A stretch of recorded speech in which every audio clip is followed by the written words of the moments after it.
Dakilang Diyos, Ama naming banal na nasa langit, na may lalang ng langit at lupa. Maraming salamat po dakilang Diyos, unang-una po sa lahat, sa biyaya po ng kaligtasan. Maraming salamat po dakilang Diyos, isinugo niyo po si Jesucristo, 2,000 taon na po ang nakakalipas, upang kami po ay tubusin at patawarin sa lahat ng aming kasalanan. Kami po amang Diyos ay hindi karapat-dapat na maligtas. Kami po ay karapat-dapat na mapunta sa walang hanggang pagkawasak sa apoy ng impyerno dahil sa aming mga kasalanan at kasamaan.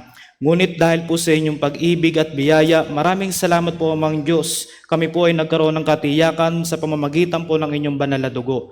Hanggang ngayon po dakilang Diyos, maraming salamat po. Patuloy po namin natatanggap ang inyong biyaya na kung saan dakilang Diyos, pagkatapos nyo po kaming iniligtas, iniligay nyo po kami sa isang safe na lugar. Ito po yung church na kung saan kami po ay patuloy na pinapalakas sa pamamagitan ng inyong banal na salita at ng fellowship kasama po yung brothers and sisters. Kaya sa umagang ito dakilang Diyos, sa araw po ng Panginoon, salamat po sa panibagong hiram na buhay. Kami po ay mamumuhay ng ayon po sa inyong kalooban. Kaya sa oras na ito dakilang Diyos, pakiusap. Buksan niyo po ng maluwang yung aming puso, yung aming isip, na sana po dakilang Diyos, ibigay niyo po sa amin yung angkop na salita, yung wastong salita na aming kinakailangan para po sa aming Kristiyanong pamumuhay habang kami po ay nabubuhay dito. Kaya amang Diyos, sa oras nito, kami po ay magpapanibagong lakas sa pamamagitan po ng inyong banal na salita. Gaya po ng aming nalalaman dakilang Diyos, nalalapit na po ang inyong ikalawang pagdating, lahat po ng mga bagay ng inyong tanda ay nangyayari na sa aming paligid. Kaya dakilang Diyos, sana po sa aming natitirang buhay, mabigyan po namin ng kalugod-lugod at kapurihan yung Diyos na nagligtas po sa amin, upang sa gayon wala po kaming ikahiya sa inyong harapan, sa inyong ikalawang pagdating o sa oras na kunin niyo po kami. Kaya amang Diyos, gaya po ng aming nalalaman, bakit kami nagpapatuloy sa inyong banal na fellowship sa church, sa mga gawain? Ang sentro ng aming buhay dakilang Diyos ay maipangaral po namin yung ebanghelyo sa lahat ng tao, lalong-lalo na po sa mga taong nasa paligid namin at yung aming mga pamilya. Kaya sa oras na ito dakilang Diyos, upang magawa po namin yung layunin at yung plano niyo po sa amin kung bakit kami nabubuhay, nawa po dakilang Diyos sa pamamagitan po ng mga ganitong gawain, ay masunod lamang po namin ang ayon po sa inyong kalooban. Kaya gayon din po dakilang Diyos, dalangin din po namin yung ibang kapatid na wala po dito, pakiusap kung anong po yung kanilang pinagdaraanan, physically, spiritually, emotionally. Tulungan niyo po sila dakilang Diyos na sana po hindi po nila makalimutan ang inyong biyaya ng kaligtasan. Kaya sa oras na ito dakilang Diyos, dalangin ko rin po na sana po dakilang Diyos, ilagay niyo po sa aking mahihinang bibig ang inyong banal na salita at masabi ko lamang po ang ayon sa inyong kalooban. Kaya amang Diyos, yung lahat ng mga bagay po na ito hindi po namin magagawa kung wala po ang pagtulong at paggabay ng banal na Espiritu. Kaya dakilang Diyos, magmula sa simula hanggang sa matapos, kami po ay asa sa inyong makapangyarihang kamay. Muli, ang lahat ng ito ay babalik po namin sa inyo. Ito po yung aming panalangin sa pangalan ni Jesus. Amen. Buksan po natin yung ating mga Biblia.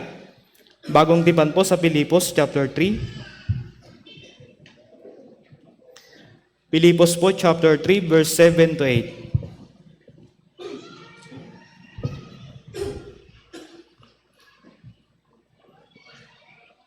Pilipos chapter 3 verse 7 to 8. Okay po, basahin po natin ang sabay-sabay kung nakita na po. Pilipos chapter 3 verse 7 to 8. 3, 2, 1. Gayon naman ang mga bagay na sa akin ay naging kapakinabang ay inari kong kalugihan alang-alang kay Kristo. Higit pa roon, ang lahat ng mga bagay ay inari kong kalugihan dahil sa higit na kahalagaan na kilala si Kristo Jesus na Panginoon ko. Alang-alang sa Kanya, tiniis ko ang kalugihan ng lahat ng mga bagay at inari kong basura lamang upang makamit ko si Kristo. Muli po, magandang umaga po sa ating lahat. So bago po tayo magpatuloy, okay lang po ba? Batiin natin yung bawat katabi. Happy Lord's Day po. Yan. So dapat happy lagi tayo, ano po? Okay, so ito po yung ating pag-aaralan ngayong umaga. Yung ating main verse, yung Pilipos chapter 3 verse 7 to 8. Ang pamagat po ng ating sermon ngayong pong umaga, higit na makilala si Kristo Jesus. Hindi ba? Bago tayo nagkaroon ng tunay na kaligtasan, bago natin maunawaan yung buhay na walang hanggan, pinagbulay-bulayan natin yung kanyang banal na salita. Pero hindi sapat yun. Kaya natin pinagbulay-bulayan yung banal na salita ng Panginoong Kristo. Dapat makilala natin ng tama yung Diyos na tunay at hindi lang po yung Diyos kundi si Jesucristo. Sa John chapter 70 verse 3. Tama po? Kaya tayo nagkaroon ng buhay na walang hanggan. Tama po ba? Nagkaroon na po ba? Pero hindi ho sapat na naligtas lang tayo. Habang tayo nagpapatuloy pagkatapos nating maligtas, inilagay po tayo ng Diyos dito po sa iglesia ng Panginoon. Bakit po? Para habang tayo nabubuhay, higit natin makilala si Kristo Jesus, para masunod natin yung kanyang kalooban at magawa natin yung kanyang plano at layunin na maipangaral po yung Ebanghelyo. Okay po? So brothers and sisters, napakahalaga po ng talata na ito bilang mga tunay na Kristiyano. Kailangan po natin higit na makilala si Kristo Jesus. Ano po yung sinabi sa verse 7? Basahin po ulit natin ng sabay-sabay. 3, 2, 1. Gayunman, ang mga bagay na nasa akin ay naging pakinabang ay inari kong kaluguhan alang-alang kay Kristo. So itong mga salitang ito, brothers and sisters, ito po ay salita mula kay Apostol Pablo. Tama po? Kaya paano po natin higit na makikilala si Kristo Jesus? Ngayon nag-aaral tayo ng banal na salita. Tama po? So hindi lamang po sa pamamagitan ng pag-aaral, hindi lamang po sa pamamagitan ng kaalaman. Kung tayo po ay nakikibahagi sa kanyang kahirapan, makikilala po natin na mas higit si Kristo Jesus kung paano siya naghirap para tayo maligtas. Naunawaan po? So ito pong si Apostol Pablo ay natuto po ng maraming doktrina bago po siya naligtas, bago po siya maligtas. Pero inari niya pong kalugihan ang lahat ng bagay at nais niyang higit na makilala si Kristo Jesus. So paano po natin makikilala si Kristo Jesus? Ito po hindi lamang gaya ng sinabi ko sa pamamagitan ng pag-aaral ng Biblia, kundi sa pakikibahagi sa mga kahirapan. Naunawaan po? Abanti po tayo sa verse 10. Verse 10 po. Tingnan po natin sa verse 10. Sige po. Basahin po ulit natin. 3, 2, 1. Upang makilala ko siya at ang kapangyarihan ng kanyang muling pagkabuhay at ang pakikisama sa kanyang mga kahirapan, na ako'y matulad sa kanyang kamatayan. Hindi ba si Apostol Pablo ay nakibahagi sa pagdurusa ng Panginoong Hesukristo? Tama po? At nakilala niya ng higit si Jesus sa pamamagitan ng kanyang mga kahirapan. Si Apostol Pablo ay hindi po lamang siya ordinaryong Israelita lamang. Hindi po. Mula po sa pagkabata hanggang siya po ay tawagin ng Panginoong Hesukristo, siya po ay namuhay na merong mahigpit na pagsunod ayon sa kautusan. Yung kanyang kaisipan, karunungan at sigasig ayon po lahat sa kautusan. Tingnan din po natin yung background ni Apostol Pablo sa verse 5 and 6. Tingnan po natin. Verse 5 to 6 po. Filipos chapter 3 verse 5 to 6. Sige po, basahin po ulit. 3, 2, 1. Tinuli ng ikawalong araw mula sa lahi ng Israel, mula sa lipi ni Benjamin, isang Hebreo na isinilang na Hebreo, tungkol sa kautusan ay Pariseo. Tungkol sa sigasig ay tagausig ng iglesia, ayon sa katuwirang nasa kautusan ay walang kapintasan. Tunay na siya ay mula sa lahi ng Israel, mula sa lipi ni Benjamin, diba? Tinuli ng ikawalong araw. Patungkol sa kaalaman, sa kautusan, anong antas niya? Isa po siyang Pariseo. Nalalaman po natin, hindi ba, na yung Pariseo ay mataas na antas na nagtagapagturo ng kautusan. Pagdating sa sigasig, tungkol sa sigasig, ano daw po si Apostol Pablo? Taga-usig.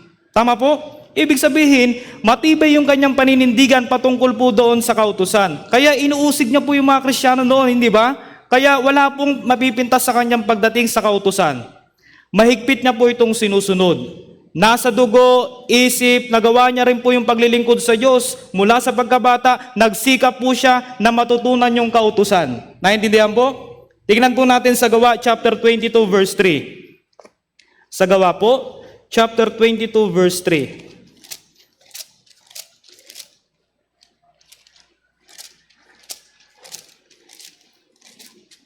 Siya na po, mabilis lang talaga ako magsalita.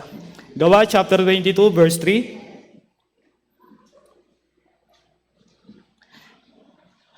Sige po, babasahin ko po, sundan po ninyo. Gawa chapter 22 verse 3. 3, 2, 1. Ako'y isang Hudyo na ipinanganak sa Tarso ng Sicilia, ngunit pinalaki sa lungsod na ito, sa paanan ni Gamaliel, at tinuruan alinsunod sa kapigatian ng kautusan ng ating mga ninuno, na masigasig para sa Diyos, na tulad ninyong lahat ngayon. Sabi dito, tinuruan alinsunod sa kapighatian ng kautusan ng ating mga ninuno, na masigasig para sa Diyos.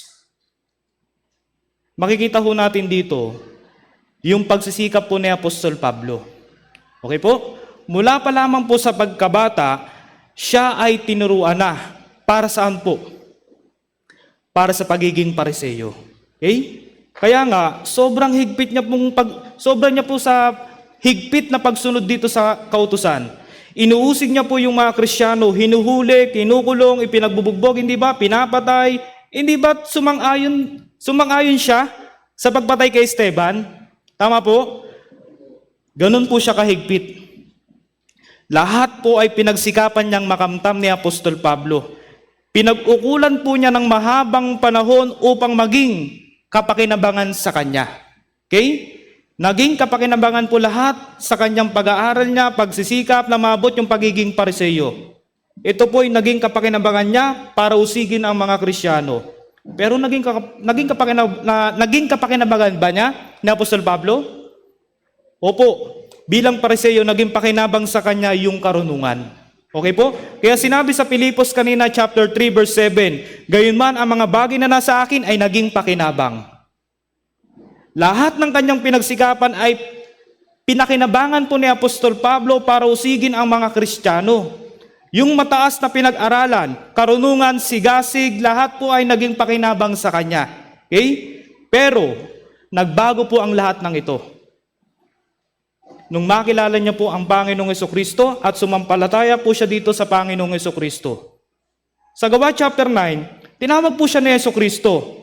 Kaya sa pagkakataon po na yung brothers and sisters, nung siya ay tinawag ng Panginoong Jesucristo, na bago po ang kanyang isipan. Kaya nga sinabi niya, di ba, ang mga bagay na nasa akin ay naging pakinabang. Opo, noon po yun. Naintindihan po.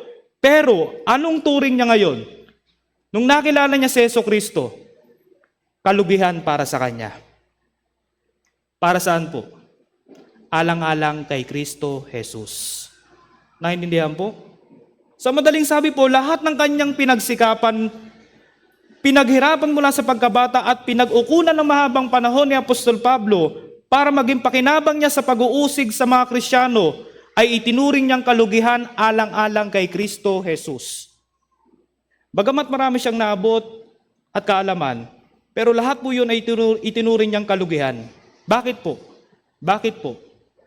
Dahil sa lahat ng mga bagay na yon, hindi niya nakamtam ang Panginoong Jesucristo. Okay? Kaya nga po, sinabi niya, kalugihan. Ano po ba yung kalugihan? Ano ibig sabihin ng kalugihan? Walang napakinabangan. Hindi ba halimbawa sa mga nagninegosyo dito? Minsan sabi nila, lugi. Tama po sa mga nagninegosyo? Ay, lugi. Walang kita, walang tinubo, walang income. Ibig sabihin, pagpapagal na walang kabuluhan. Tama po? Yes po. Kaya bilang Pariseo po, nagpagal po siya ng walang kabuluhan, brothers and sisters. Kaya si Apostol Pablo po, lahat ng kanyang kapakinabangan po noon, itinuring niyang basura. Okay po? Para saan? Para sa higit na pakinabang alang-alang kay Kristo Jesus. Para kay Jesus.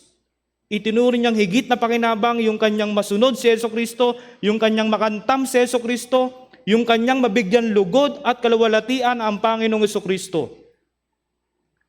Kaya nga po sinabi sa verse 7, gayunman ang mga bagay na nasa akin ay naging pakinabang, ay inari kong kalugihan alang-alang kay Kristo Jesus. Brothers and sisters, kamusta naman po kayo? O? Ano yung mga bagay na naging pakinabang sa atin? Ano yung mga bagay na pinag-uukulan natin na mahabang panahon? O maaring yung pinag-uukulan pa rin natin ngayon hanggang ngayon para maging pakinabang sa atin.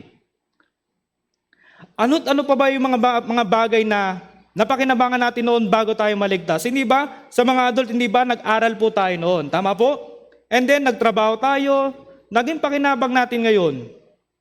Yung iba naman nagdinegosyo para sa kapakinabangan ngayon at sa hinaharap. Hindi ba bago tayo maligtas, ito yung ating pinalagahan. Tama po? Pinag-uukulan ng panahon. Pero ngayon po, ligtas na po tayo. Naintindihan niyo po? Pero pagkatapos nating maligtas, dahil sa biyaya at pag-ibig ni Jesus, dito pa rin po ba nakatuon yung ating isip? Yung pakinabang sa laman. Dito pa rin po ba? Kung totoong naligtas po talaga tayo, dapat po ay hindi na. Naintindihan po?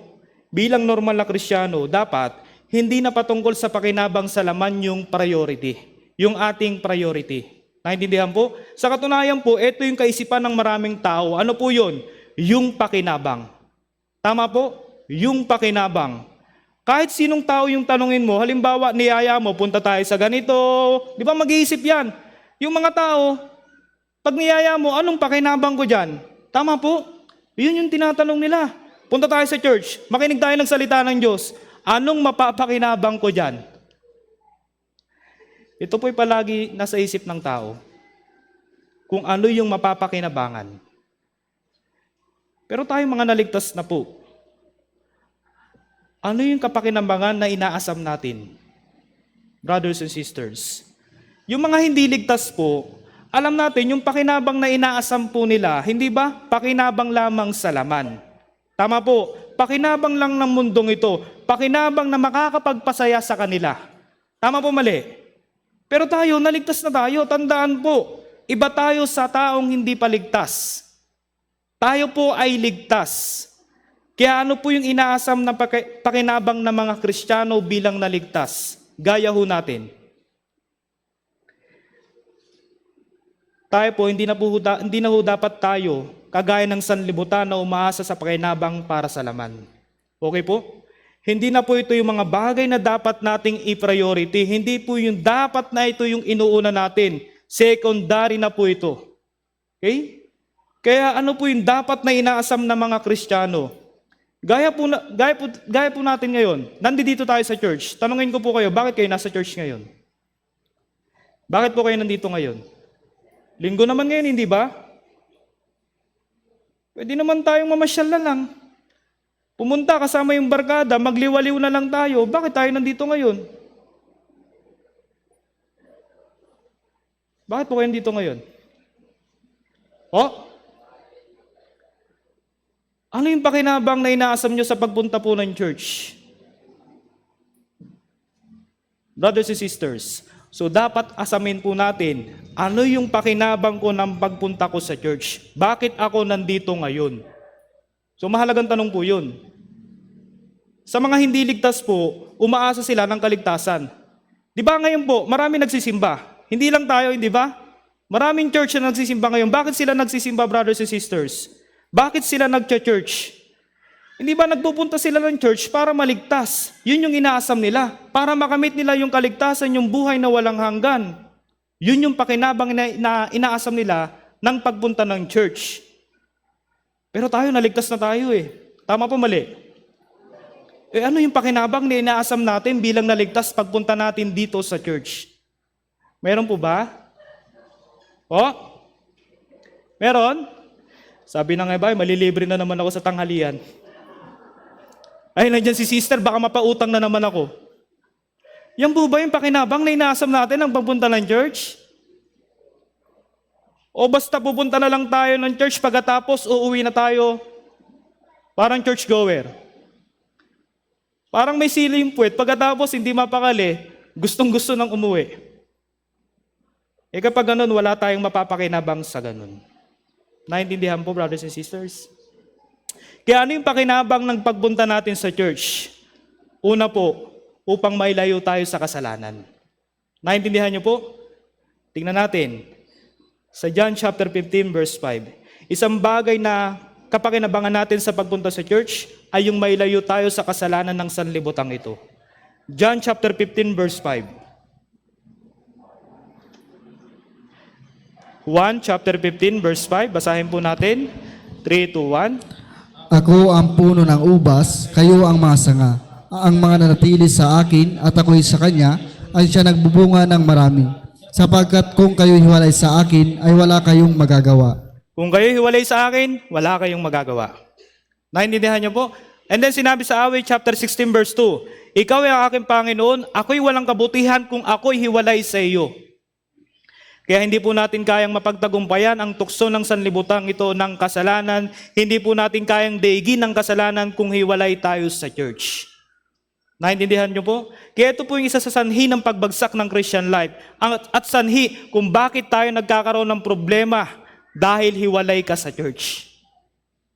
Kaya mahirap talaga pag hiwalay sa church. Mahirap talaga kung hindi ka nag-a-attend sa mga gawain ng church. Totoo po yun, may nagsasabi ng ganun. Ang hirap pag wala sa church. Naintindihan niyo po?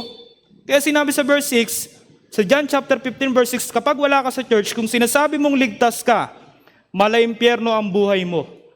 Hindi ibig sabihin na mapupunta ka ng impyerno. Alam mo ibig sabihin na mala-impyerno yung buhay kapag wala ka sa church? Ibig sabihin, malungkot ka, hindi ka masaya.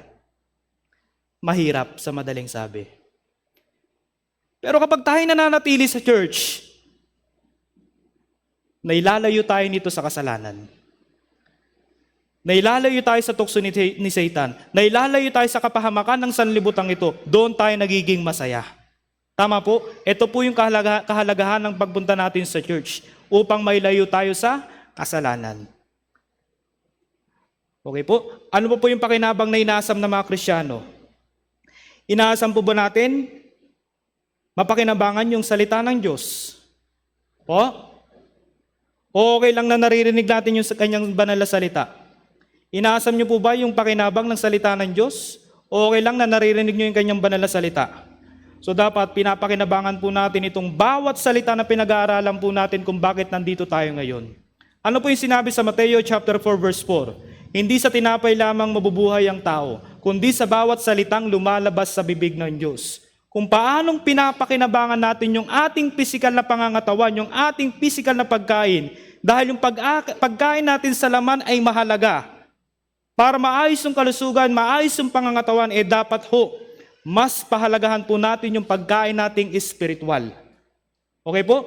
Tuparin yung kanyang salita.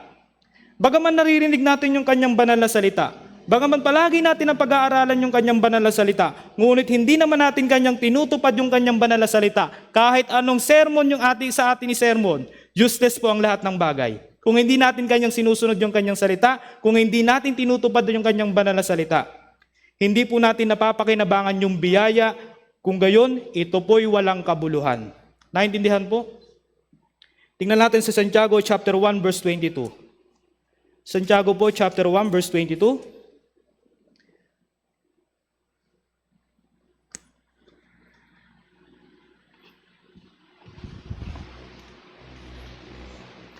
Santiago chapter 1 verse 22. Basahin po natin. 3, 2, 1. Ngunit maging tagatupad kayo ng salita at hindi tagapakinig lamang na dinadaya ninyo ang inyong mga sarili. Yung nakikinig lang ng salita ng Diyos at hindi naman ito tinutupad, mismo sabi ng Biblia, dinadaya ninyo ang inyong mga sarili. Pero kung ito'y tinutupad mo, na isasagawa mo, na isasabuhay mo yung kanyang banal na salita, ibig sabihin, dito mo lang pinapakinabangan yung kanyang banal na salita. Naintindihan po? Ito po isang malaking kapakinabangan sa ating brothers and sisters. Inaasam po ba natin yung pakinabang mula sa salita ng Diyos? Po? Wala po? Inaasam niyo po ba? Opo. Dapat inaasam po natin yung pakinabang nito. Dahil sa pamamagitan ng kanyang banal na salita, yung Diyos yung magagabay sa ating pamumuhay Kristiyano. Okay po? Tingnan po natin sa 2 Timoteo chapter 3 verse 16. 2 Timothy chapter 3 verse 16. 2 Timothy chapter 3 verse 16. Sige po, kayo po yung bumasa ng sabay-sabay. 3, 2, 1. Ang lahat ng mga kasulatan ay kinasiyahan ng Diyos at mapapakinabangan sa pagtuturo, sa pagsaway, pagtutuwid at sa pagsasanay sa katuwiran. Anong sabi po dito? Ang lahat ng mga kasulatan ay kinasihan ng Diyos at mapapakinabangan. Sabi po, mapapakinabangan. Ano po yun? Yung salita ng Diyos. Para saan po? Para sa ating Christian life. Okay po? Para sa ating Kristiyanong pamumuhay. Kaya sa ating Christian life, napapakinabangan ba natin yung salita ng Diyos? Kasi sinasaway niya tayo. Hindi ba? Tinuturuan niya tayo, sinasanay niya tayo. Bakit? Upang tayo maging matuwid sa harapan po ng Diyos.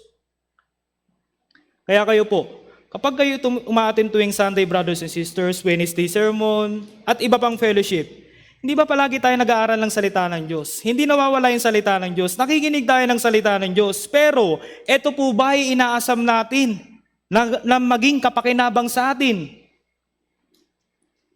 O?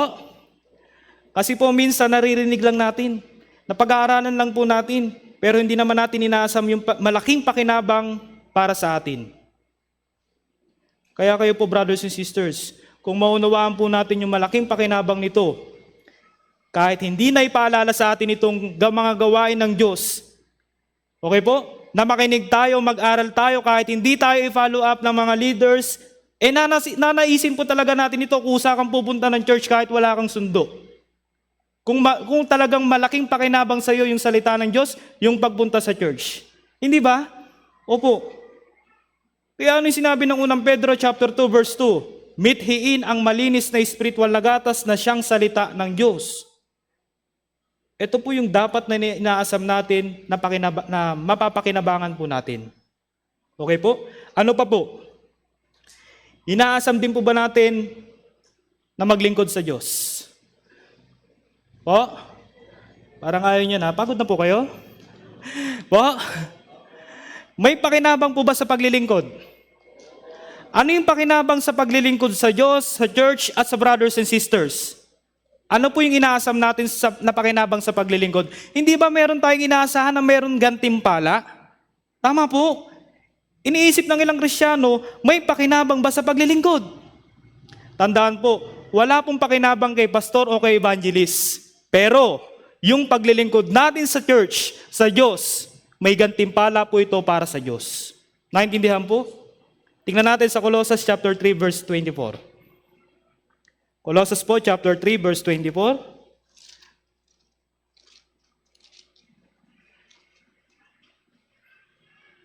Colossus chapter 3 verse 24.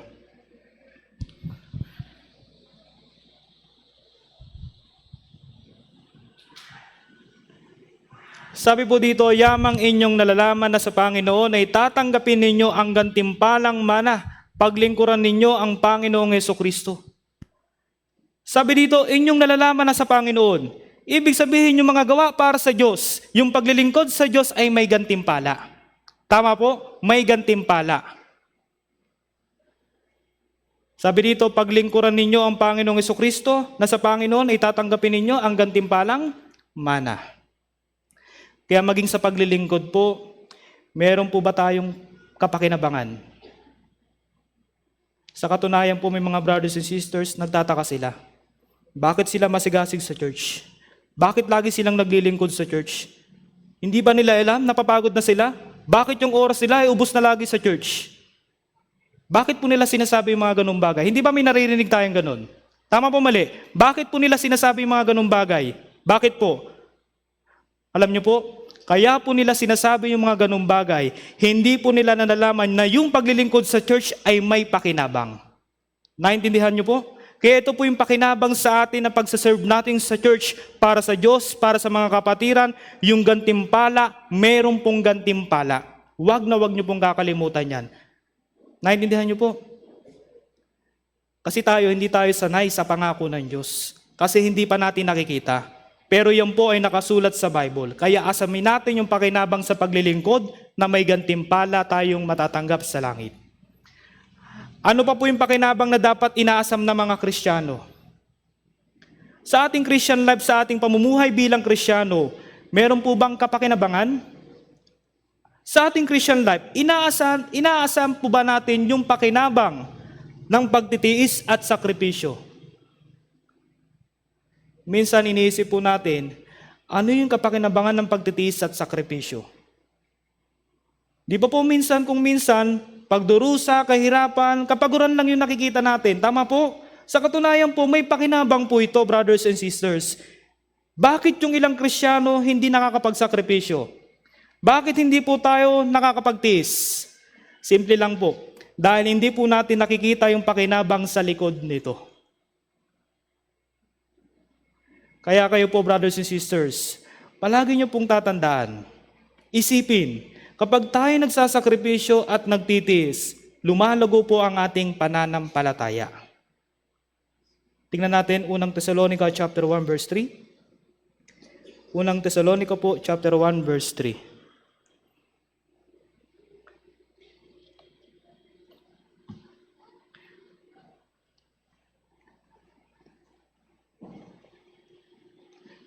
Unang Tesalonica po chapter 1 verse 3. Sige po, basahin po natin. Kung nakita na po.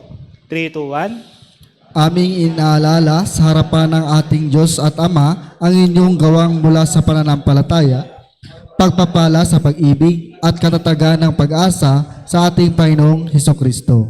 Yung pagpapagal po, ito po yung nagpapanatag ng ating pag-asa, yung mga gawa mula sa pananampalataya. Kaya yung pagsasakripisyo at pagtitiis, ito po yung nagpapatibay, nagpapatatag sa atin ng pananampalataya. Ito po yung mga kapakinabangan na hindi natin nalalaman. Okay po? Kaya minsan, hindi po tayo nagkakaroon ng interest na kusang pumunta ng church sa mga gawain. Hindi tayo nagkakaroon ng pagnanais na makinig ng salita ng Diyos. Hindi natin inaasam na makapag-serve sa loob ng church. Hindi natin inaasam na magsakripisyo at magtiis. Bakit po? Hindi natin nakikita yung pakinabang sa likod nito. Kaya dapat po na makita natin ito, brothers and sisters. Si Moises, katulad po siya ni Apostol Pablo. Tama po? Isinuko niya po yung kanyang posisyon. Bakit po? Bakit? Alang-alang kay Kristo Jesus. Hindi ba itinuring siyang anak ng reyna si Moises? Tama po? Pero mas pinili niya po na mapasama sa kapihan ng bayan ng Diyos. Kung susumahin po natin yung buhay niya, ang sarap po ng buhay niya kung tutusin. Isa siyang prinsipe. Marangya, maginhawa, masagana yung kanyang pamumuhay ni Moises. Hindi ba? Pero mas pinili niyang maghirap. Bakit? Para makantam niya yung higit na pakinabang. Marami siyang pakinabang bilang prinsipe. Maaari siya maging hari. Pero sa kabilang banda, ito po'y kanyang iniwan. Bakit po? Bakit? Dahil nalalaman niya na higit na pakinabang na magdusa alang-alang kay Kristo Jesus. Tingnan natin sa Hebrew chapter 11, verse 24 to 26. Hebrew po, chapter 11, verse 24 to 26. Hebrew po, chapter 11, verse 24 to 26.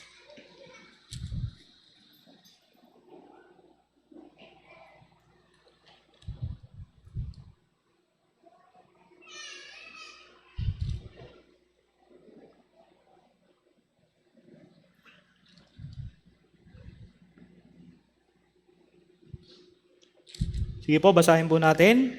3, 2, 1. Sa pananampalataya, nang sa hustong gulang na si Moises ay tumanggi siyang tawaging anak na babae ni Paraon na pinili pa ang mapasama sa kapihan ng bayan ng Diyos kaysa magkaroon ng pansamantalang kasiyahan ng kasalanan. Kanyang itinuring na malaking kayamanan ang pagdusa alang-alang kay Kristo kaysa sa mga kayamanan ng Ehipto, sapagkat kanyang pinagtuunan ng pansin ang gantimpala. Mas pinili niya po na mapasama sa kapihan ng bayan ng Diyos. Bilang prinsipe, maraming material at pisikal na pakinabang sa kanya. Hindi ba? Pero yung pakinabang na yun ay para lang sa laman. Okay po? Pero doon sa kapihan, nalaman niya yung higit na kapakinabangan sa kanya. Kaya sinabi sa verse 26, kanyang itinuring na malaking kayamanan ang magdusa alang-alang kay Kristo Jesus. Yung kaapihan at pagdurusa ay malaking kayamanan para kay Moises. Naunawaan po? Kaya nung si Apostol Pablo, naunawaan niya po ito, yung bagay na ito, na lahat ng kanyang pinagsikapan, kapakinabangan sa kanya noon bilang Pariseo ay walang kabuluhan. Ang lahat ay kalugihan. Bakit? Dahil sa lahat ng iyon, hindi niya nakamtam si Kristo Jesus. Nakita niya po ito sa kanyang ministry, kaya nagawa niyang magtiis ni Apostol Pablo. Pilipos, tingnan po ulit natin sa chapter 3, verse 8. Sa members po, tingnan po ulit natin. Pilipos, chapter 3, verse 8. Pilipos, chapter 3, verse 8. Babasahin ko po. Sabi dito, higit pa roon, Ang lahat ng mga bagay ay inari kong kalugihan dahil sa higit na kahalagahan na makilala si Kristo Jesus na Panginoon ko. Alang-alang sa Kanya'y tinis ko ang kalugihan ng lahat ng mga bagay at inari kong basura lamang upang makamit ko si Kristo. Sabi dito, higit pa roon. Hindi lamang po yung mga bagay na naging kapakinabangan niya noon, kundi pati yung mga bagay na meron siya, nagkaroon siya, lahat po ay itinuring niyang kalugihan para sa Kanya. Bakit po? Dahil meron siyang mas pinahahalagahan. Sabi dito, dahil sa higit na kahalagahan na makilala ko si Kristo Jesus na Panginoon ko. Yun po yung mas mahalaga sa Kanya, ang higit na makilala si Kristo Jesus. Naintindihan po? Brothers and sisters, tandaan niyo po ito. Habang nakikinabang po kayo sa sanlibutan ito, habang nakikinabang tayo sa sanlibutan ito, nawawalan ka kay Kristo Jesus. Halimbawa, Lord's Day, Wednesday sermon, dahil may handaan o anumang okasyon, mas pinili mo yon kaysa pumunta ng church o matin ng church. Oo, kumain ka ng pagkain, nabusog ka physically. Nakinabang ang iyong laman, marami kang nakain. Pero para sa spiritual na pakinabang, nawalan ka kasi hindi ka umatin. Kasi mas inuna mo yon okasyon, mas inuna mo yon yung dapat inuna mo yung dapat sa church kaysa doon sa mga bagay na yon. Hindi ba kapag kumain ka, madadigest lang yan ng mga ilang oras? Mga 5 hours? Tama po ba? Mawawala yan, gutom ka na ulit. 2 hours nga lang, tama po? Pero yung salita ng Diyos, anong sabi ng Biblia? Mananatili yan magpakailanman. Kaya nga po, lahat ng bagay na naging pakinabang kay Apostol Pablo, lahat ng bagay na meron siya ay kalugihan. Tayo po, matanong ko po kayo, ano yung mga pinahalagahan natin? Brothers and sisters, ano po yung mga pinahalagahan natin? Pera po ba? Pagkain? Kalusugan? Pamilya? Opo, kailangan natin itong bagay na ito. Pero hindi po ito yung pinakamahalaga para sa iyo. Kundi, higit na mahalaga yung Diyos. Kaya sinabi ni Apostol Pablo sa 1 Corinto chapter 10 verse 31, kung kayo man ay kumakain o uminom o anuman yung inyong ginagawa, gawin nyo ito para sa ikaluluwalhati ng Diyos. Higit na mahalaga yung Diyos. Kaya kung pinahalagahan po natin ng Diyos, ang Panginoong Jesucristo, yung mga bagay na kinakailangan natin, tandaan po natin, Diyos na po yung bahala dyan. Yung mga kulang sa atin, Diyos na po yung bahala dyan. Sino po ang magbibigay nito sa atin? Yung Diyos po mismo. Kaya lang, hindi tayo sanay magtiwala. Tama po? Alam natin yung verse na ito. Palagi natin naririnig yung verse na ito. Kahit palagi nating araw-araw itong binabasa, minsan hindi tayo sanay magtiwala. Mateo 6:33. Bukusan po natin. Mateo chapter 6 verse 33.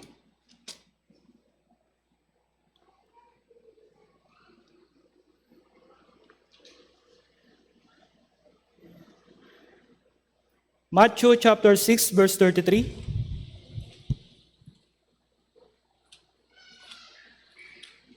Okay po, kayo po yung bumasa. 3, 2, 1. Ngunit hanapin muna ninyo ang kanyang kaharian at ang kanyang katwiran, at ang lahat ng mga bagay na ito ay pawang idaragdag sa inyo. Palagi po nating naririnig yung verse na ito. Yung iba, kabisado na ito. Tama po? Kaya ang tanong po, pinangahawakan po ba natin ito? Kapag may gawain, ano po yung uunahin natin? Talaga? So dapat panghawakan natin ito. Alam mo yun, walang-wala ka na, pero nasa gawain ka, may kakatok sa'yo. Tao po, brother, sister, tapos meron kang chokes to go. Nang hindi mo alam, walang-wala ka na. Ang sarap pa ng ulam mo, hindi ba? So dapat sanay tayo magtiwala sa Panginoon. Huwag tayong mangamba. Pinapaniwalaan at sinasampalatayanan niyo ba yung pangako ng Diyos? Po? So sa ating buhay, may mga bagay na dapat unahin at ipagpaliban. Alam po ng Diyos yung ating pangangailangan, okay po?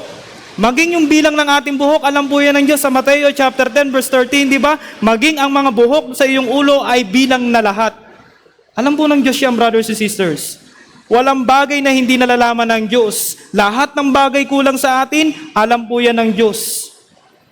Kaya kung mabubuhay tayo ayon sa kalooban ng Diyos, Kung nabubuhay tayong sumusunod sa salita ng Diyos, siya na po ang bahala sa ibang mga bagay na kinakailangan natin. Pangako po yan ng Diyos, hindi niya tayo lulukuhin. Ngayon, sa kasalukuyang estado ng ating pamumuhay Kristyano, sino-sino yung higit nating pinapahalagahan kesa sa Diyos? Wala ho dapat, kundi yung Diyos mismo. Bilang normal na Kristyano, dapat ang pinahalagahan natin Diyos lang mismo. Naintindihan po? Kasi kung meron kang higit na mas mahalaga kaysa sa Diyos, hindi ka karapat dapat para sa Panginoon. Tingnan natin sa Mateo chapter 10 verse 37. Matthew chapter 10 verse 37.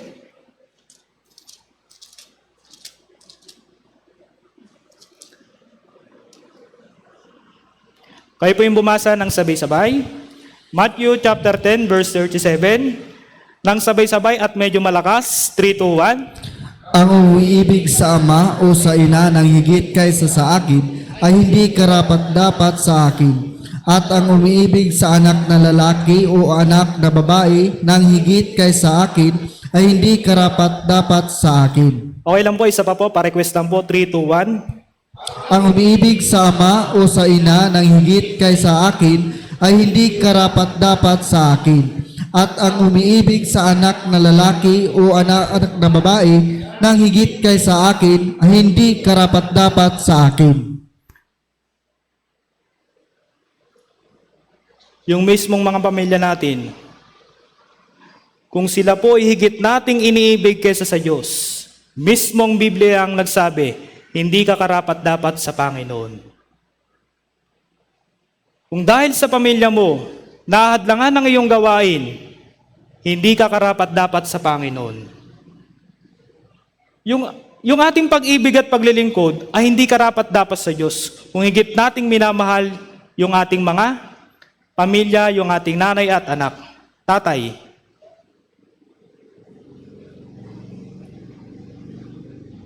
Ano po yung sinabi ng Mateo chapter 22 verse 37? Ibigin mo ang Diyos ng buong kaluluwa mo, ng buong puso mo, ng buong ano po? Ng buong pag-iisip mo. Kawikaan 23 verse 26, anak ko, ibigay mo sa akin ang iyong puso. Kaya kung higit natin silang pinahalagahan, lugi tayo, brothers and sisters. Dahil sa mga bagay na ito, hindi natin makakamtam si Kristo Jesus. Kung higit nating pinahalagahan ng ibang bagay kaysa sa Diyos, mahirapan po tayong makamtam o makamit si Kristo Jesus. Kaya sinabi ni Apostol Pablo, alang-alang sa Kanya'y tiniis ko ang kalugihan, ang lahat ng mga bagay ay inari kong basura lamang upang makamit ko si Kristo Jesus. Tiniis ni Apostol Pablo ang lahat ng mga bagay. Bakit? Para kay Jesus. Itinuring niyang basura lamang. Yung kanyang pinag-aralan, yung kanyang tinapos, yung kanyang karunungan ay basura lamang kay Apostol Pablo. Dahil alam niya, malinaw sa kanya yung higit na karunungan kay Kristo Jesus. Sabi niya, inari kong basura lamang upang makamit ko si Kristo. Alang-alang sa kanya'y tiniis ko ang kalugihan. Kalugihan, yung lahat ng bagay na meron siya. Hindi ba yung basura? Yung mga basura, bakit itinatapon yung basura? Po? Dahil wala na itong halaga, kaya natin tinatapon yung basura. Tama po, mali? Kaya po, hindi po pinahalagahan ni Apostol Pablo yung kanyang estado sa buhay upang makamtam niya si Kristo Jesus. Ano po yung makamtam? Ano po yung makamtam? Sampalatayanan, masunod, matularan, mabigyan lugod at kalawalatian yung Diyos. Okay? Kaya upang makamtam ni Apostol Pablo ang Panginoong Jesucristo, hindi niya pinahalagahan ang lahat ng bagay, itinuring niya itong basura. Kaya maunawaan po natin yung tunay na kapakinabangan kay Apostol Pablo dito sa 2 Korinto.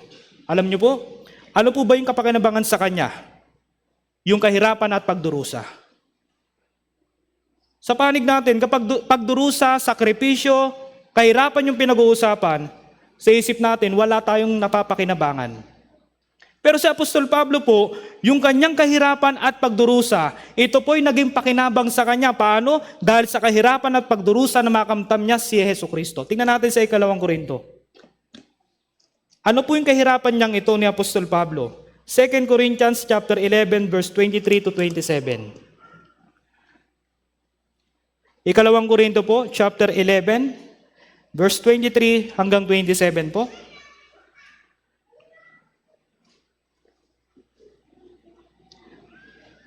Sige po, kayo po yung bumasa ulit. 2 Corinthians chapter 11, verse 23 to 27. 3 to 1. Sila ba'y mga ministro ni Kristo? Ako'y nagsasalita na parang baliw. Lalo na pa ako na mas maraming pagpapagal, mas maraming pagpakabilanggo, nang di mabilang na bugbog at malimit na mabingit sa kamatayan. Sa mga Hudyo ay 5 ulit akong tumanggap ng 40 hagupit, kulang ng isa. 3 ulit na ako'y hinampas ng mga pamalo, minsan ako'y pinagbabato, 3 ulit na akong nawasakan ng barko, 1 araw at 1 gabing ako'y nasa laot. Nasa madalas na paglalakbay, nasa panganib ng mga ilog, panganib sa mga magnanakaw, panganib sa mga kababayan, panganib sa mga hintil, panganib sa lungsod, panganib sa mga ilang, panganib sa dagat, panganib sa kasama ng mga huwad na kapatid. Sa pagpapagal at hirap, sa mga pagpupuyat, sa gutom at uhaw, madalas na walang pagkain, giniginaw at hubad. Sa tingin niyo po, anong pakinabang meron dito? Physically, wala po. Lahat ng mga bagay nangyari po yan kay Apostol Pablo. Naranasan niya po yan. Pero hindi niya po itinuring na kahirapan, kundi kapakinabangan para sa kanya. Yung karunungan, karangyaan, di ba? Karanasan bilang Pariseyo, karangalan bilang Pariseyo, hindi niya po itinuring kapakinabangan. O maaaring kapakinabangan ito sa pisikal. Pero si Apostol Pablo, lahat ng iyon ay itinuring niyang basura lamang. Kaya yung naranasan niya po yung kahirapan at pagdurusa, ito po yung pakinabang sa kanya. Bakit po? Dahil nakamtam niya ang Panginoong Jesucristo sa mga bagay po na ito. Okay po? Tayo, inaasahan po ba natin na makamtam ang Panginoong Jesucristo? Po? Hanggat ang puso natin ay nakatuon lamang sa pisikal o makalaman na kapakinabangan, alam niyo po, mahirapan tayo na makamtam ang Panginoong Jesucristo. Hanggat itinuturing natin na may higit na mas mahalaga kaysa sa Diyos, hindi natin makakamtam ang Panginoong Jesucristo. Si Apostol Pablo po, marami po siyang pinadalang sulat sa mga iglesia noon. Tama po, sa Roma, Corinto, Galacia, Efeso, Filipos, Colosas, Thessalonica. Bakit ipinadala ni Apostol Pablo yung mga sulat na ito doon sa mga iglesia noon? Alam niyo po, para paalalahanan sila kung sino dapat ang higit na pahalagahan nila. Dahil marami mga Hudyo, mga bulaang propeta ang nagtuturo noon ng aral na pahalagahan yung pisikal na bagay. Tingnan natin sa Filipos chapter 3 verse 2 hanggang 3. Filipos po chapter 2 verse 2 hanggang 3. Sabi po dito, babasahin ko po, sa Filipos chapter 3 verse 2 and 3. Mag-ingat kayo sa mga aso. Mag-ingat kayo sa masasamang manggagawa. Mag-ingat kayo sa mga hindi totoong pagtutuli. Sapagkat tayo ang pagtutuli na sumasamba sa Diyos sa Espiritu at nagmamapuri kay Kristo Jesus at walang anumang pagtitiwala sa laman. Ito po yung ipinarating ni Apostol Pablo sa mga iglesia po noon. Mag-ingat kayo sa mga bulaang propeta, sa mga nagtuturo patungkol sa pakinabang sa laman. Karangyaan, kaginhawaan, kagalingan, ito po yung itinuturo ng mga bulaang propeta. Kaya nga, gumawa po si Apostol Pablo ng sulat para sa mga iglesia na ito. Sabi po, sapagkat tayo ang pagtutuli. So yung pagtutuli ay tradisyon ng mga Hudyo na naglalarawan na sila ay mananampalataya kung sila ay tuli. Naintindihan po? Pero alam po natin, karamihan sa mga Hudyo, di ba po, nabagaman sila ay tuli, pero yung kanilang pamumuhay ay hindi po ayon sa kanilang pananampalataya. Kaya nga sinabi dito, mag-ingat kayo sa mga hindi totoong pagtutuli. And then sabi sa verse 3, sapagkat tayo ang pagtutuli na sumasamba sa Diyos sa Espiritu at nagmamapuri kay Kristo Jesus. Ibig sabihin po, brothers and sisters, yung tunay na Kristiyano na sumasampalataya kay Jesucristo, sumasampalataya dun sa dugo ni Jesucristo at namumuhay ayon sa kalooban ng Diyos, hindi namumuhay sa kanyang sarili. Abanti tayo sa verse 4. Tingnan po natin. Verse 4 po. Sige po, kayo po yung bumasa. 3, 2, 1. Bagamat ako'y may dahilang magtiwala rin sa laman, kung ang iba ay may dahilang magtiwala sa laman, ay lalo na ako. Yung iba po, sa kanilang pagtuturo ay lubos po silang nagtitiwala sa kanilang sariling karunungan, sariling katalinuhan, kaalaman. Tama po? Nalalaman po natin na kung gaano kataas ang karunungan yung naabot ni Apostol Pablo bilang Pariseo, kaya sabi niya, ay lalo na ako. Sa pagsunod sa tradisyon, sa kautusan, mahigpit niya po itong sinusunod. Pero, ipinagmapuri niya ba ito? Hindi po. Ito'y kalugihan para sa kanya. Balikan po natin yung verse 3. Sabi dito, basahin po natin, 3, 2, 1. Sapagkat tayo ang pagtutuli na sumasamba sa Diyos sa Espiritu at nagmamapuri kay Kristo Jesus at walang anumang pagtitiwala sa laman. Kayong ating kapakinabangan ay hindi po sa laman, brothers and sisters, kundi kay Kristo Jesus. Okay?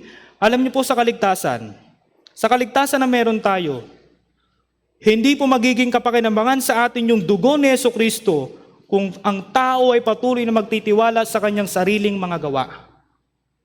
Tama po? And then sa Christian life, hindi po magiging kapakinabangan sa atin ang pangako ng Diyos kung patuloy din tayong magtitiwala sa ating sariling lakas at karunungan. Ano po itong sariling lakas at karunungan? Kung tayo nagtitiwala sa ating sariling lakas at karunungan, ito po'y pagtitiwala sa mga Diyos-Diyosan. Naintindihan po? Opo, yung ating sarili ay nagiging Diyos-Diyosan natin. Bakit po? Bakit?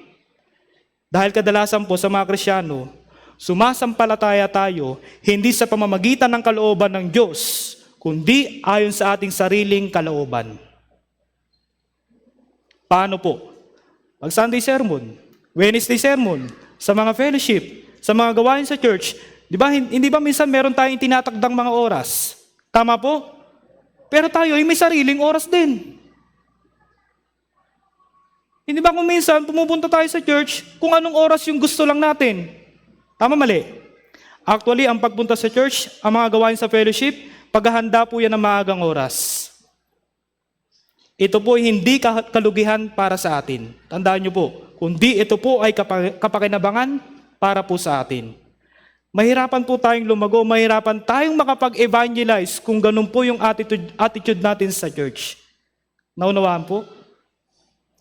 So yung para sa Diyos, huwag nating nakawin, brothers and sisters. Sa tuwing Sunday sermon, Wednesday sermon, yung iba, hindi na nakakasunod sa itinakdang oras. Minsan, late na. Minsan, may patayo-tayo, di ba? Labas-pasok, may nagkukwentuhan, tama mo? Meron minsan ganun, tama po? Kapag ganun po, wala tayong matututunang aral, brothers and sisters. Ibig sabihin, may sarili tayong paraan para sa ating pananampalataya. Pupunta lang tayo ng church, minsan kung kailang gusto lang natin. Pag maayos, pag okay ka, pupunta ka ng church. Pag hindi ka maayos, may problema ka, hindi ka mag-church. Tama po ba?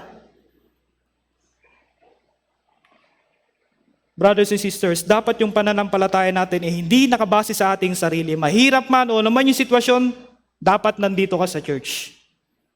Dito mo makukuha yung tunay na kapakinabangan sa church. Sabi ng Biblia, walang anumang pagtitiwala sa laman. Okay po? Pero kadalasan, ito po yung nangyayari. Kadalasan, iniisip natin, okay lang ito sa Diyos. Tama po? Ay, naiintindihan naman ako siguro ng Diyos. Naiintindihan naman ako. Kadalasan, ganito yung naririnig natin. Tama po? Kapag hindi nakakatin, naiintindihan naman ng Diyos yan. Maiintindihan niya naman ako. Alam niya naman yung sitwasyon ko kasi ganito, kasi ganyan. Maiintindihan naman ako ng Diyos. Hindi po ganun. Ang Diyos ay banal, matuwid, makapangyarihan sa lahat. Tandaan niyo po. Alam po natin yung antas natin sa harapan ng Diyos. Kaya hindi po natin dapat ikumpara o ipantay yung ating kaisipan sa harapan ng Diyos. Naintindihan niyo po? Opo. Pilipos chapter 3 verse 18 to 19. Tingnan po natin. Pilipos po chapter 3 verse 18 to 19.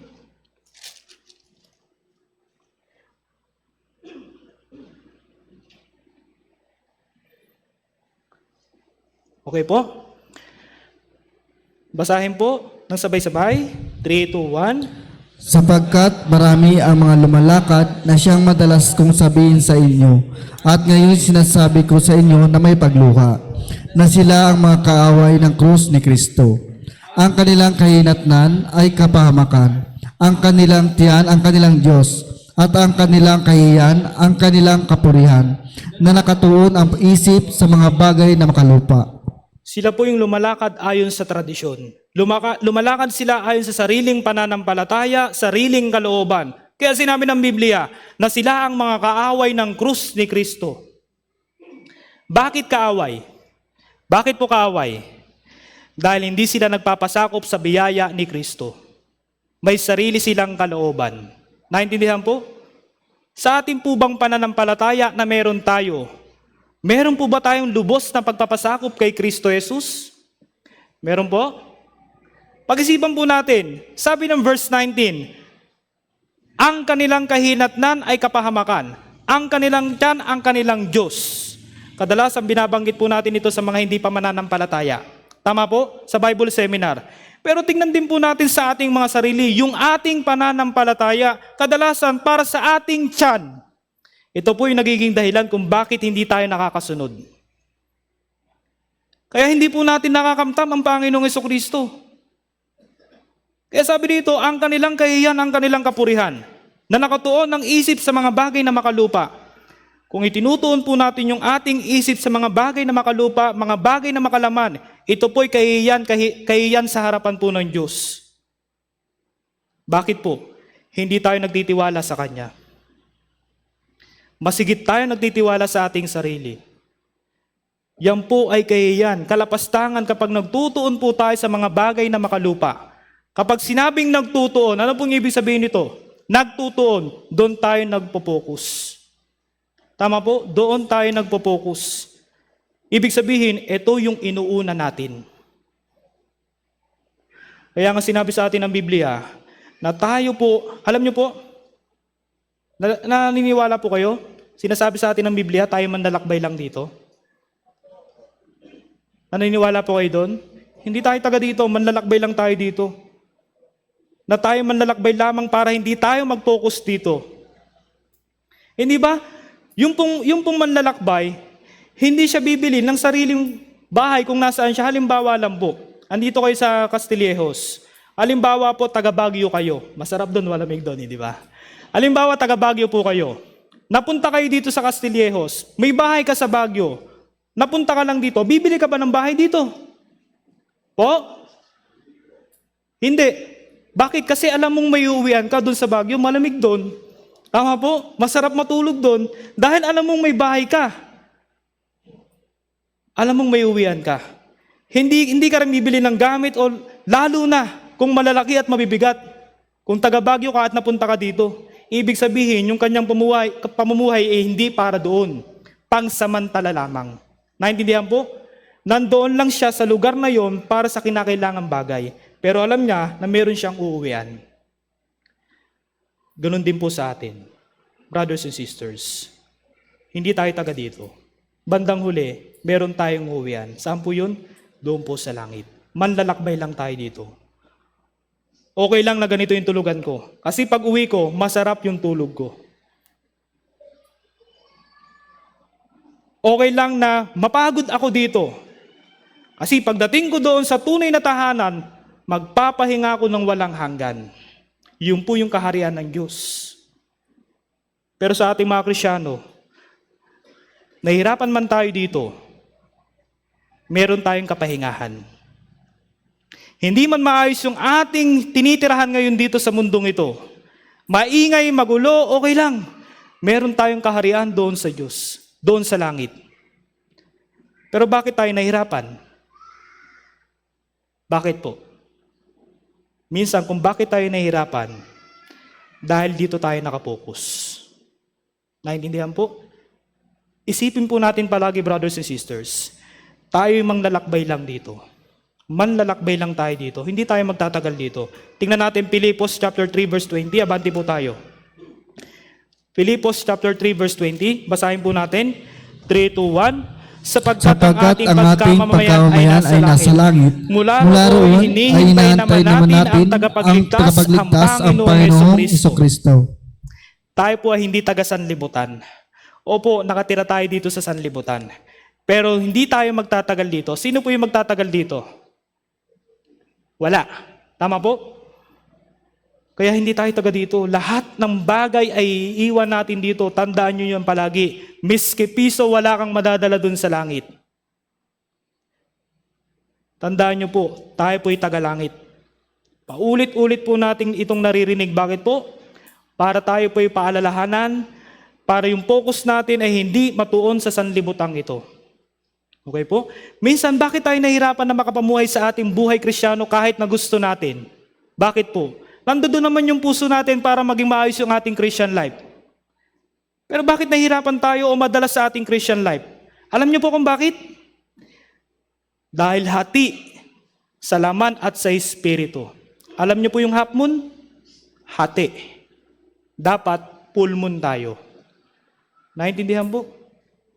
Tandaan po, yung pagtira natin dito, yung paggawa natin dapat hindi permanente. Hindi po tayo nakapokus dito. Yung mga ginagawa po natin ay pangsamantala lamang. Dahil tayo po'y makalangit na nilalang.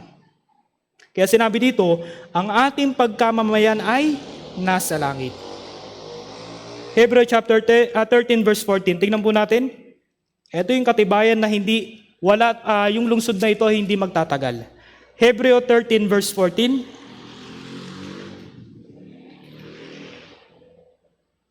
Hebrew chapter 13 verse 14. Sige po, pakibasa po ninyo. 3, 2, 1.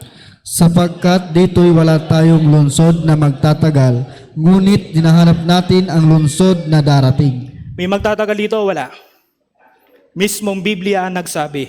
Sapagkat dito'y, ito po yung mundong tinitirahan natin. Wala tayong lungsod na magtatagal, ngunit hinahanap natin yung lungsod na darating. Ito po yung langit. Kaya papalapit tayo doon habang tayo nabubuhay. Naintindihan niyo po? Excited po kayo doon? Talaga? Yung iba parang ayaw pa. Mahirap dito, bahala kayo. Di ba? Excited tayo doon sa lungsod na darating. Kaya habang tayo nasa mundong ito, tayo po'y naglalakbay lang. Tayo po yung tunay na MPA dito sa mundong ito. No permanent address. Naintindihan niyo po? Hinihintay po natin ang pagdating ni Jesucristo. Verse 21. Pilipos chapter 3 verse 21. Tingnan po natin. Pilipos chapter 3 verse 21. Sabi po dito. Basahin po natin. Pagdating ni Jesucristo, ito po yung mangyayari. 3, 2, 1. Na siyang magbabago ng ating hamak na katawan upang maging katulad ng katawan ng kanyang kaluwalhatian ayon sa kapangyarihan na kumikilos sa kanya upang maipailalim sa kanyang sarili ang lahat ng mga bagay. Kaya sa pagdating ni Jesucristo, yung ating katawan, kahit maraming sakit, maraming rayuma, maraming anuman yung sakit sa ating katawan, okay lang. Dahil pagdating ni Jesucristo, sa oras na kunin tayo ni Jesucristo, yung ating hamak na katawan, ay babaguhin po ito sa maluwalhating katawan. Naintindihan po? Ito po yung isang pakinabang na naririnig natin sa salita ng Diyos. Bakit? Inaalis nito yung kabalisahan sa atin. Yung kabalisahan. Lalo na po yung mga bagay na makalupa. Bakit hindi natin nabibigyang kaluguran minsan yung Diyos? Bakit po? Dahil kadalasan, itinuturing nating mas mahalaga yung mga bagay na nandito sa sanlibutan kesa sa Diyos. Naintindihan po? Kaya paulit-ulit pong ipinapaalala sa atin ng Diyos, ng Biblia, na yung bagay ng sanlibutan ay kabalisahan lamang. Tayo po'y pangsamantala lang sa mundong ito. Meron po tayong permanent tahanan. Yun po yung langit. And then, abante tayo sa Pilipos chapter 4, verse 6 to 7. Pilipos po, chapter 4, verse 6 to 7. Sige po. Basahin po natin, 3, 2, 1. huwag kayong mabalisa sa anumang bagay, kundi sa lahat ng mga bagay sa pamagitan ng panalangin at pagsamo na may pagpapasalamat, ay ipaalam ninyo ang inyong mga kahilingan sa Diyos, at ang kapayapaan ng Diyos na hindi maabot ng pag-iisip ang mag-iingat ng inyong mga puso at mga pag-iisip kay Kristo Jesus. Anong sinabi sa verse 6? Huwag kayong mabalisa sa anumang bagay, kundi sa lahat ng mga bagay sa pamamagitan ng panalangin at pagsamo na may pagpapasalamat ay ipaalam ninyo ang inyong kahilingan sa Diyos. Hindi dahil sa sinusolusyonan ng Diyos yung mga problema, kundi binigyan tayo ng Diyos ng lakas para mapagtagumpayan nating lahat ang mga alalahanin at mga kahirapan. Kaya sinabi sa verse 7, ang kapayapaan ng Diyos na hindi maabot ng pag-iisip ang mag-iingat sa inyong mga puso at sa mga pag-iisip kay Kristo Jesus. Hindi ba sinabi ng Biblia, ang kapayapaan ng Diyos ang magbibigay sa atin ng pera, trabaho? Yun po ba? Yun po ba yung kapayapaan na ibibigay sa atin ng Diyos, yung pera at trabaho? Hindi po. Sabi ng Biblia, gagabayan ng Diyos yung puso at isip mo sa pamamagitan ni Kristo Jesus. Kaya sinabi sa verse 6, huwag kayong mabalisa sa anumang bagay. Ano pong ibig sabihin nito? Huwag tayong mabalisa sa anumang bagay. Sa lahat ng bagay, ano man yung pinagdadaanan natin, huwag tayong panghinaan ng loob. Huwag tayong mabalisa. Bakit tayo nababalisa sa makalupang bagay? Bakit po? Bakit po tayo nababalisa sa makalupang bagay? Bakit po? Dahil wala tayong kapayapaan. Palagi tayong nag-aalala. Anong ulam? Anong isusuot ko? Pasok ko na naman. Baon ng bata. Bayaran ng kuryente, ng tubig. Paano yung ganito, paano yung ganyan? Yung mga bagay sa lupa, ang lahat ng ito ay pag-aalala. Naintindihan po? Hindi po tayo nagkakaroon ng katahimikan, maraming kabalisahan. Ibig sabihin po ng talatang ito, brothers and sisters, kapag inalis natin yung ating isipan sa mga bagay na makalupa, magkakaroon po tayo ng kapayapaan. Okay po? Nababalisa lang tayo dahil dito tayo nakatingin sa mga alalahanin sa lupa. Nababalisa tayo dahil dito tayo nakapokus sa bagay ng sanlibutan. Pero kung hindi po tayo nakapokus dito, wala tayong alalahanin. Naintindihan po? Kapag hindi tayo nag-aalala sa mga bagay na makalupa, anong meron tayo? Meron tayong kapayapaan. Okay? Kapag nakapokus tayo sa Diyos, magkakaroon tayo ng kapayapaan, brothers and sisters. Kaya sa pamamagitan po nito, naalis yung ating kabalisahan at nagkakaroon tayo ng kapayapaan. Kaya ito po yung tunay na kapayapaan. Ito po yung tunay at buhay na pag-asa. Okay po? Naunawaan po ito ng Iglesia ng Pilipos. Kaya nga po, nagkaroon sila ng tunay na malasakit para sa Ebanghelyo. Hindi po sila nahirapan na magsakripisyo para sa Ebanghelyo. Itong mga brothers and sisters sa mga taga-Pilipos. Bakit po? Dahil naalis yung kanilang kabalisahan dahil sa makalamang bagay, makalupang bagay. Tingnan natin sa verse 15. Verse 15. Basahin po natin, verse 15, 3-1. Pilipos chapter 4, verse 15. 15 po. 3-1. At kayong mga taga-Pilipos, nalalaman naman ninyo na pasimula ng Ebanghelyo nang ako'y umalis sa Macedonia, wala ni isang iglesia na nakipagkaisa sa akin sa pagbibigay at pagtanggap, kundi kayo lamang. Paano kung marinig natin yung ganitong papuri sa Diyos? Kung tumayo tayo sa harapan niya. Kaya sinabi, kahit walang sino man ang tumulong sa akin, ginawa mo ang mabuti dahil nakibahagi ka sa pagdurusa para sa Ebanghelyo. Isa po itong karangalan. Okay po? Kaya nga po ang Iglesia ng Pilipos, brothers and sisters, noon na wala po yung kanilang kabalisahan sa mga bagay ng sanlibutan ito, nagkaroon po sila ng kaluwagan sa pagbibigay ng kaloob. Okay po? Kaloob para sa para sa pagpapalaganap ng Ebanghelyo, para sa pagliligtas ng mga ligaw na kaluluwa. Naunawaan po nila yung pangangailangan para sa ministry. Okay po? Kaya mga brothers and sisters sa Pilipos, Nagawa po nilang masuportahan, makapagpadala kay Apostol Pablo. Di ba po, ganun din po yung ginagawa natin ngayon? Tama po? Ganun po yung ginagawa natin ngayon. Yung ating puso ay inilalayo ng Diyos sa mga bagay ng sanlibutan. Bakit po? Para higit nating mapagtagumpayan, mapagtuunan yung kalooban niya. Ano po yung kalooban ng Diyos sa lahat ng tao? Ano po yung kalooban ng Diyos? 1 Timothy chapter 2 verse 4. Tama po? Lahat ng tao ay maligtas at makarating sa pagkakilala ng katotohanan. Ito po yung kalooban ng Diyos. Pero sa ating bilang mga naligtas, kaya nga po, may kaluwagan na po tayo na magbigay, magsakripisyo para sa Ebanghelyo. Ito na po yung motivation natin. Ito na po yung motibo natin, kaya tayo naglilingkod. Kaya tayo nagsaserve. Okay po? Kapakinabangan po ba ni pastor? Ni evangelist? Hindi po. Kundi kapakinabangan po ito ng ibang taong hindi paligtas, lalong-lalo na po yung mga taong kasama ninyo sa bahay. Yung mga taong mahal natin sa buhay. Mga ligaw na kaluluwa. Sa katunayan po, kung tayo magsasakripisyo, yung sakripisyo natin ay kapakinabangan din po sa atin.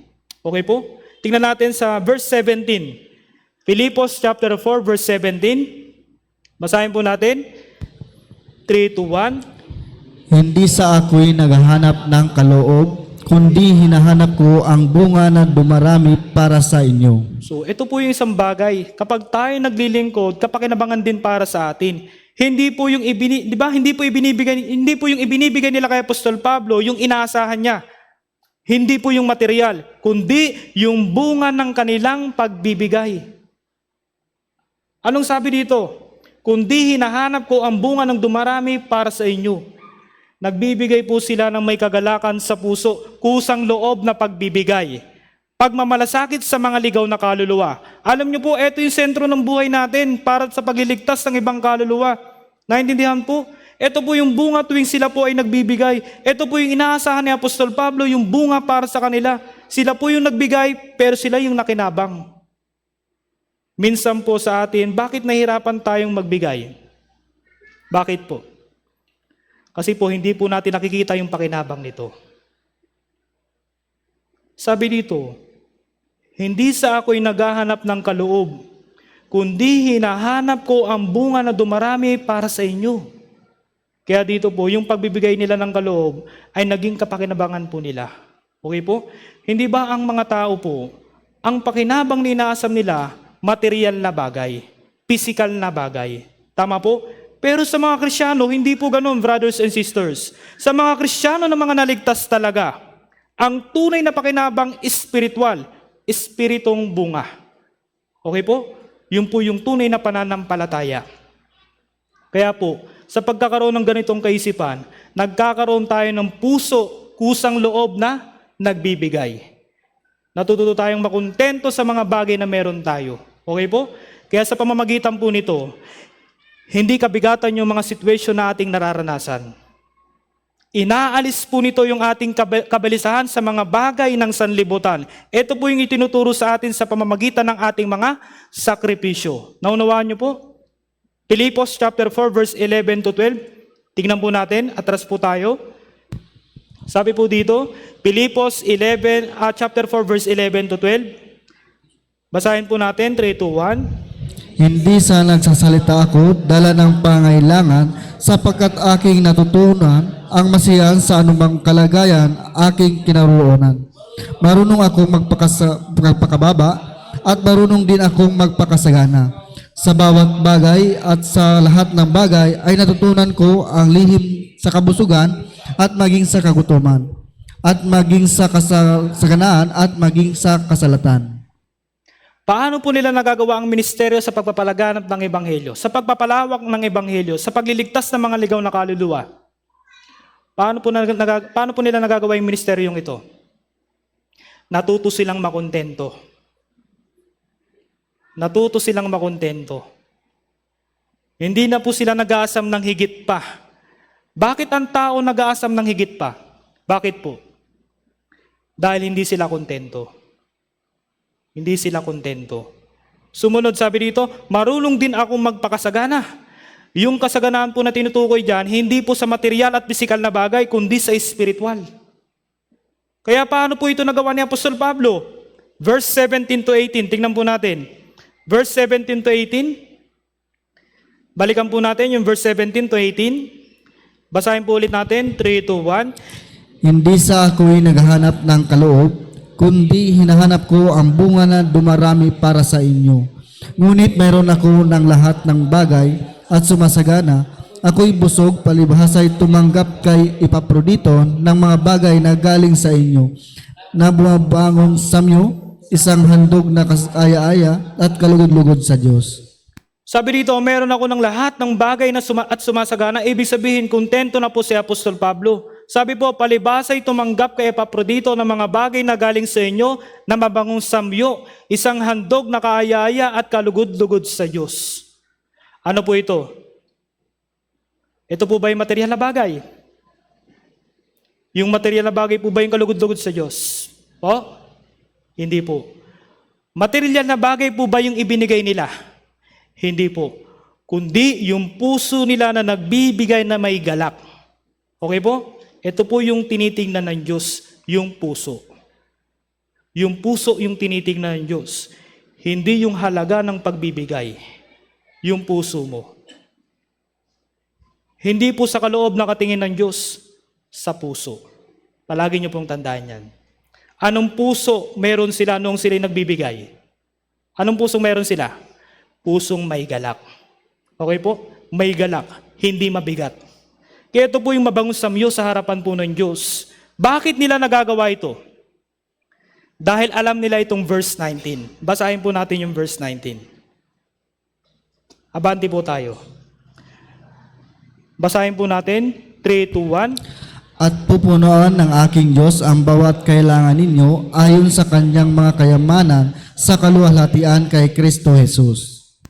Yung po yung, dito po sila, ito po yung alam nila yung verse 19, kaya sila nagbibigay ng may pusong may kagalakan. Alam po nila yung verse na ito. Kaya ang puso nila ay may galak kapag nagbibigay sila para sa Diyos.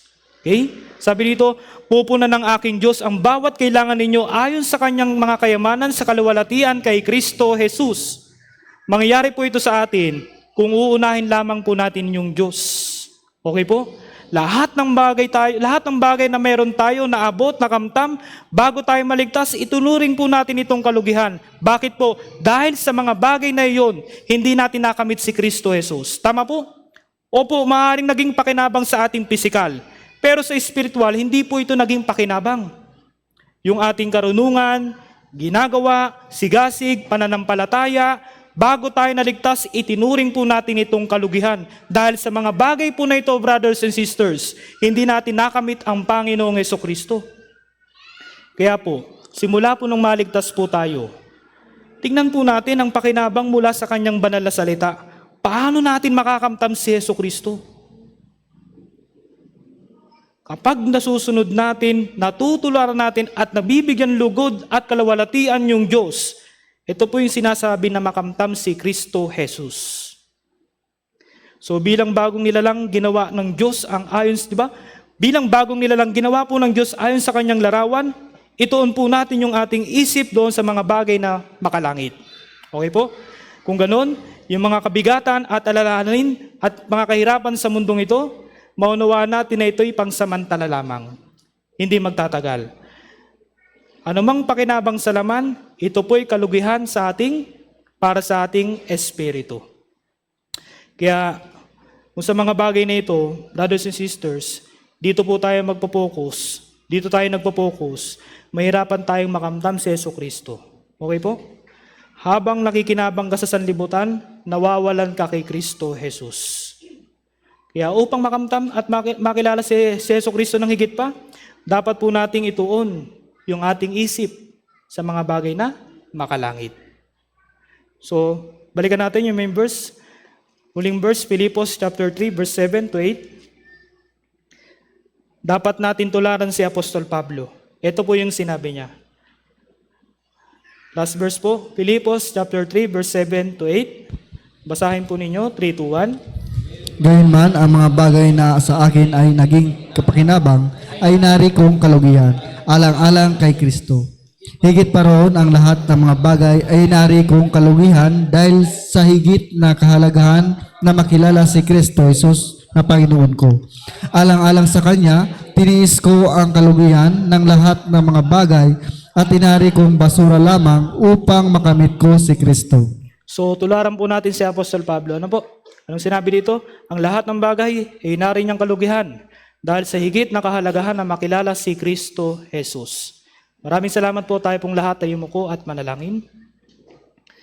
Dakilang Diyos, Ama naming banal na nasa langit, maraming salamat po dakilang Diyos sa inyo pong paggabay sa amin sa pamamagitan po ng inyong banal na salita. Kami po ay nagkaroon ng kalakasan sa aming buhay Kristiyano.